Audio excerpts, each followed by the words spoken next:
नमस्कार साथियों, स्वागत है आप सभी का नो अफेयर्स में, जहां हम आपके लिए लेकर के आते हैं दुनिया की हर बड़ी खबर से जुड़े अपडेट्स। यह है हमारी स्पेशल सीरीज जिसका नाम है WNA यानी कि वर्ल्ड न्यूज एंड एनालिसिस।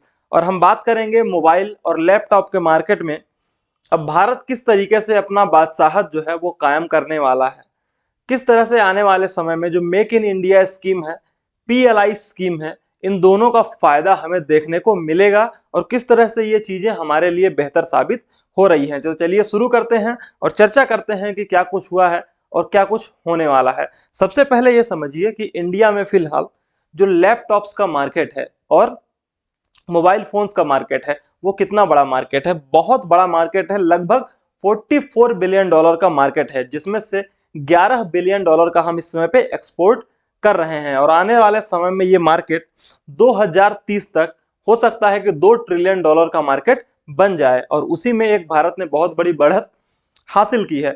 अभी तक देखिए होता क्या था कि हम लोग ये बात जानते हैं कि चाइना के ऊपर हम बहुत ज्यादा डिपेंडेंट थे अपने मोबाइल फोन्स के लिए, लैपटॉप्स के लिए, या फिर जो भी सेमी कंडक्टर डिवाइसेस हैं उनके लिए। लेकिन अब यह हो रहा है कि मेक इन इंडिया के तहत भारत में ही ज्यादातर चीजें बन रही हैं।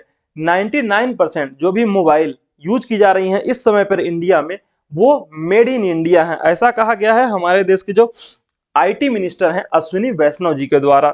अब देखिए हुआ क्या है कि इंडिया में ये जो मेक इन इंडिया प्रोग्राम और PLI स्कीम चली थी, प्रोडक्शन लिंक इंसेंटिव स्कीम, उसका फायदा दिखना चालू हो गया है। ये जो PLI स्कीम थी वो लाई ही इसीलिए गई थी ताकि ज्यादा से ज्यादा प्रोडक्शन हो सके सेमीकंडक्टर गुड्स का और भी बहुत सी चीजों का। Most of the manufacturing sector में इसका उपयोग देखा जा रहा है कि इस PLI स्कीम का लोगों को फायदा, जो भी कंपनीज हैं उनको फायदा मिल रहा है। सबसे बड़ी चीज ये है कि अगर भारत सेल्फ डिपेंडेंट बन जाता है, आत्मनिर्भर बन जाता है सेमीकंडक्टर गुड्स को लेकर के, मोबाइल फोन लैपटॉप्स को लेकर के, तो हमें उन कंट्रीज पे डिपेंडेंट नहीं रहना पड़ेगा जिनसे हमारा टक्कर चलता है, जिनसे हमारा एक तरह से जो हमारे राइवलरी हैं, जिनसे हमारा मैन्युफैक्चरिंग में मुकाबला चलता है, जिसे हम सीधे सीधे चीन की बात कर सकते हैं। ठीक है, हो क्या रहा है देखिए, फिलहाल जो हमारे IT मिनिस्टर हैं अश्विनी वैष्णव जी, वो गए हुए थे जो टाटा का नया आईफोन बनाने का प्लांट लगा हुआ है वहां पर वो गए और उन्होंने बकायदा पूरे प्लांट को विजिट किया। पूरे प्लांट में विजिट करते हुए वहां पे जो काम करने वाले लोग हैं उनसे वो मिले, और उनसे मिलने के बाद, बातचीत के बाद, उन्होंने बताया कि देखिए क्या कुछ हो रहा है और क्या कुछ आगे होने वाला है। पिछले 10 सालों में एक समय था 2014 में जब हम कितने परसेंट, सिर्फ और सिर्फ लगभग 24 से 25% ही सामान अपने यहाँ पर बनाया करते थे मोबाइल फोन्स और लैपटॉप्स से रिलेटेड। अब क्या हो रहा है, लगभग 99% जो प्रोडक्ट हैं मेक इन इंडिया के तहत इंडिया में ही बन रहे हैं, इंडिया के लिए बन रहे हैं।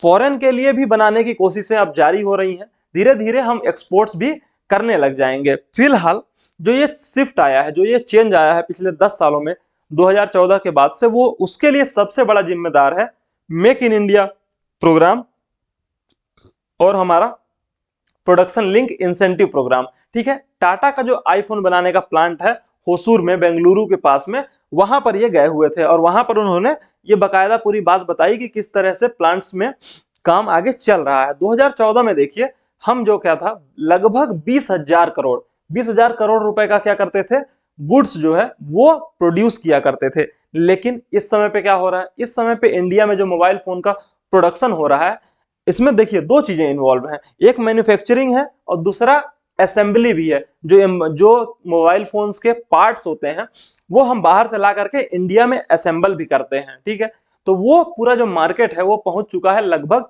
3.5 लाख, 3,50,000 करोड़ रुपए का। ये इतना बड़ा मार्केट इंडिया में बन चुका है और आने वाले समय में ये मार्केट लगातार बढ़ता चला जाएगा। अब देखिए ये पॉसिबल कैसे हुआ इतना बड़ा मार्केट बनना। आखिर ये जो सभी कंपनीज हैं वो इंडिया में आकर के असेंबली और मैन्युफैक्चरिंग करने के लिए राजी कैसे हुई, उसके लिए उसको जो बैकिंग देती है चीज, वो है ईज ऑफ डूइंग बिजनेस।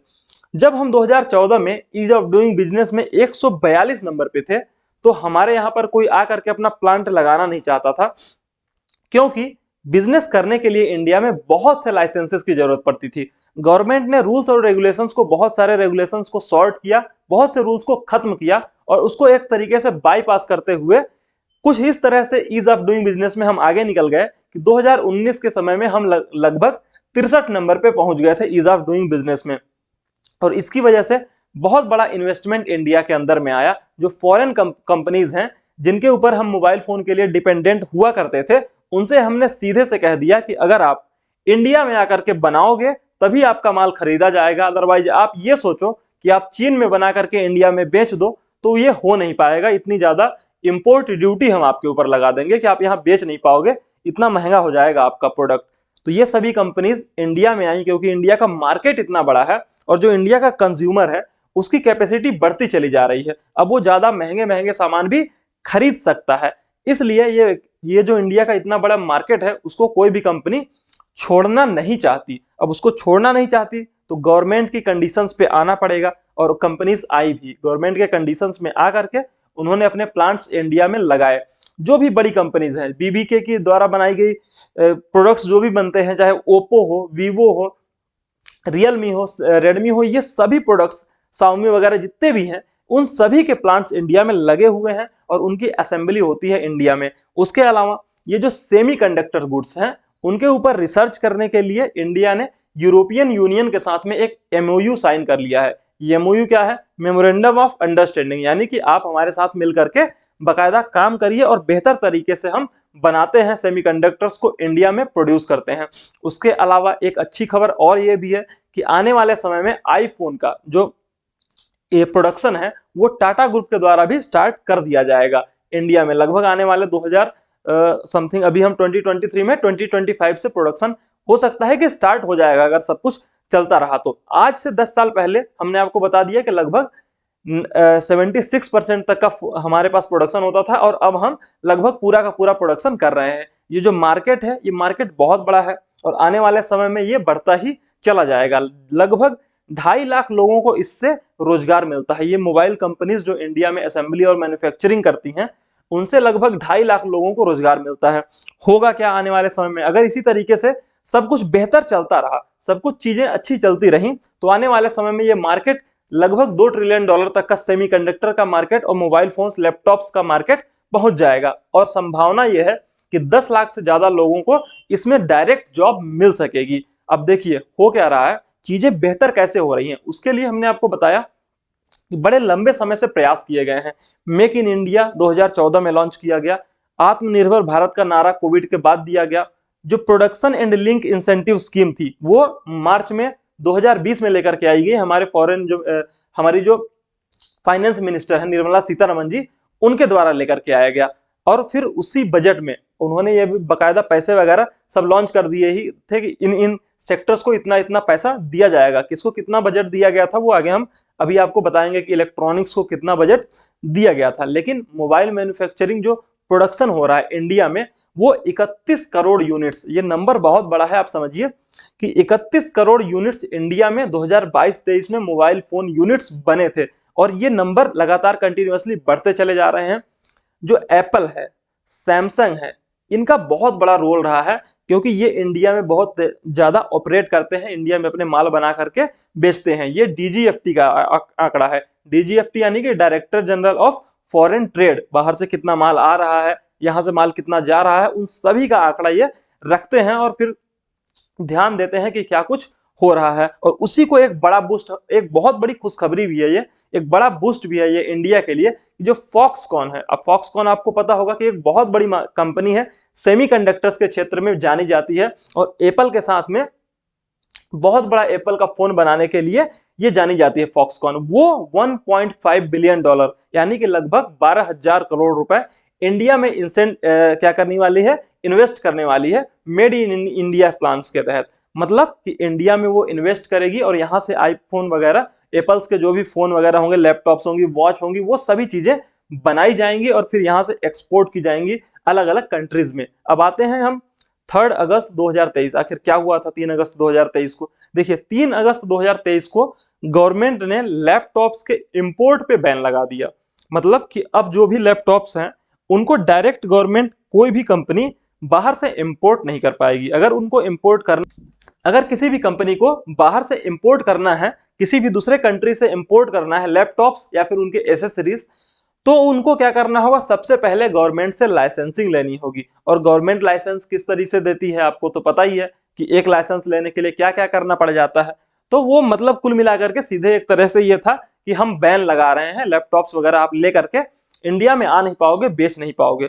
उसके अलावा और क्या हुआ, लैपटॉप्स का जो ये मैंडेटरी कर दिया गया कि हाँ अब लाइसेंस जरूरत पड़ेगी, उससे फायदा ये हुआ कि हमारा जो बहुत सारा वो था ना, फायदा ये हुआ कि हमारा जो पहले बहुत सारा इंपोर्ट हो रहा था वो इंपोर्ट अचानक से ब्लॉक हो गया और हमारा जो लोकल मैन्युफैक्चरिंग था वो उसको बूस्ट मिलने लगा। ऐसा गवर्नमेंट कर क्यों पाई उसको समझिए। 2020 में क्या हुआ था, 2020 में गवर्नमेंट ने सबसे पहले जो टीवी है ना, टेलीविजन, उनके इंपोर्ट पे बैन लगा दिया था। और जब उसके इंपोर्ट पे गवर्नमेंट ने बैन लगाया तो उसके 2 साल बाद 2022 में क्या देखा गया कि उसका एक जो पॉजिटिव इंपैक्ट है, उसका जो फायदा है वो हमें मिल रहा है। उसकी वजह से हमारा जो लोकल मैन्युफैक्चरिंग है वो बूस्ट हो रहा है। तो इससे भी ये बात हमको पता चल गई कि हाँ हम कैपेबल तो हैं, हम कर तो सकते हैं चीजों को बेहतर तरीके से। इंपोर्ट वगैरह अगर बंद कर देते हैं तो हम अपने लोकल मैन्युफैक्चरिंग उसी क्वालिटी के साथ में कर सकते हैं, प्रोडक्शन को बढ़ा सकते हैं।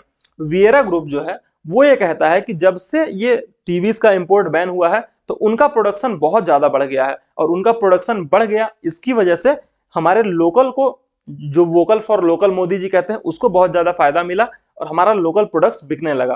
करंट टाइम में हमारा अगर जो इस समय पे इंडस्ट्रीज है उनका परसेंटेज वाइज अगर आंकड़ा देखेंगे तो जो सर्विसेज सेक्टर है हमारा वो 53% का योगदान देता है।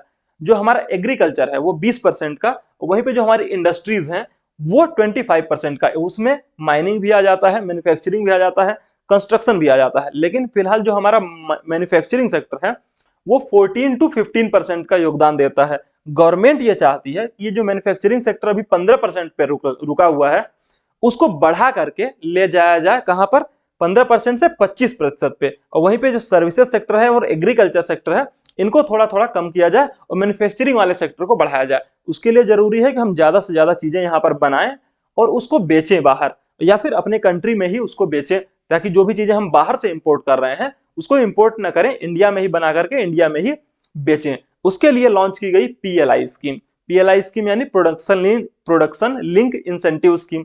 क्या था इसमें, इसमें यह था कि जो जितना ज्यादा माल बनाएगा उसको हम उतना ज्यादा इंसेंटिव देंगे। अगर आप ज्यादा माल बना करके ज्यादा बेच रहे हो तो आपको ज्यादा इंसेंटिव दे दिया जाएगा। जो इलेक्ट्रॉनिक सिस्टम्स थे उनके लिए 38,645 करोड़ रुपए इसमें लॉन्च किए गए। 3 बड़े सेक्टर्स को मार्च 2020 में इसमें इंक्लूड किया गया था, जिसमें एक तो पहली बात फार्मा का सेक्टर था, ड्रग्स वगैरह का। दूसरा जो था वो मैन्युफैक्चरिंग का था, मैन्युफैक्चरिंग में मोस्ट ऑफ द जो इलेक्ट्रॉनिक्स और आईटी गुड्स थे उनका था। और तीसरा था मेडिकल डिवाइसेस से रिलेटेड। उसके बाद नवंबर में और भी बहुत सारे जो सेक्टर्स थे, बहुत से गुड्स थे, उनको इसमें ऐड कर दिया गया। लगभग 13 से 14 और भी गुड्स को ऐड किया गया। और फिर उसके बाद यह हुआ कि इसमें एक और चीज को ऐड की गई जिसे हम क्या कहते हैं, ड्रोन्स। इस समय पे जो ड्रोन्स आपको उड़ते हुए दिखाई देंगे उसको भी इसमें ऐड कर दिया गया कि जो ज्यादा ड्रोन्स का प्रोडक्शन करेगा उसको हम ज्यादा एक इंसेंटिव वगैरह दे देंगे, उसको फायदा हो जाएगा। 2014 में जो मेक इन इंडिया लॉन्च हुई थी, 2020 में ये जो पीएलआई स्कीम लॉन्च हुई, उन सभी का कलेक्टिव एफर्ट, कलेक्टिव फायदा जो है वो अब हमें देखने को मिल रहा है कि हमारा जो प्रोडक्शन है, मैन्युफैक्चरिंग जो है वो बढ़ती चली जा रही। चाहे वो इलेक्ट्रॉनिक गुड्स की हो या फिर कार मार्केट ऑटोमोबाइल्स का हो, वो सभी जगह पे तेजी से हम अपना प्रोडक्शन बढ़ा पा रहे हैं। फिलहाल जहां पूरी दुनिया में इस समय पे मंदी का माहौल है, वहीं पे इंडियन इकोनॉमी एक बार फिर से रिवाइव करने के स्टेज में पहुंच चुकी है और ग्रोथ के स्टेज में पहुंच चुकी है। कोविड के बाद से जो ज्यादातर कंट्रीज थी उनको बहुत बड़ा झटका लगा। उसके बाद फिर रसिया यूक्रेन का वॉर हो गया और उस वॉर की वजह से महंगाई बहुत ज्यादा बड़े लेवल पे चली गई। लेकिन इंडिया जो था वो महंगाई को कंट्रोल करने में, उसको काबू में रखने में सहूलियत हासिल कर पाया, क्योंकि हमने जो रसिया से ऑयल इंपोर्ट था उसको बैन नहीं किया। हम लगातार रूस से ऑयल इंपोर्ट करते रहे। उसके अलावा हमने यहाँ पर ऑयल को रिफाइन करके यूरोपियन कंट्रीज जो हैं, यूरोपियन यूनियन की जो भी कंट्रीज हैं, उनको भी बेचा। तो इससे हमें फायदा ये हुआ कि हमारा जो इंपोर्ट, जिसके लिए हम ऑयल के लिए डिपेंडेंट थे दूसरी कंट्रीज पे, वो भी रुका नहीं, जिसकी वजह से महंगाई नहीं बढ़ी और हम तेल दूसरी कंट्रीज को बेच भी पाए, तो हमें उसका भी फायदा मिला। तो कुल मिलाकर के जो फायदा है वो जो हमारी पॉलिसीज हैं, लंबे समय से बनी हुई पॉलिसीज और उस पर लगातार जो काम हुआ है, उसका फायदा अब हमें देखने को मिल रहा है कि बेहतर तरीके से हमारा जो आउटपुट है वो बढ़ता चला जा रहा है मैन्युफैक्चरिंग के सेक्टर में। देखना यह होगा कि आने वाले समय में ये जो मोबाइल फोन, लैपटॉप्स या फिर सेमीकंडक्टर डिवाइसेस हैं, उनका आने वाला जो मार्केट है उस पर कितना ज्यादा कैप्चर इंडिया कर पाता है। फिलहाल के लिए इतना ही, मिलेंगे अगले वीडियो में। अगर वीडियो पसंद आया तो लाइक करिए, हमारे चैनल पे नए हैं तो चैनल को सब्सक्राइब करिए।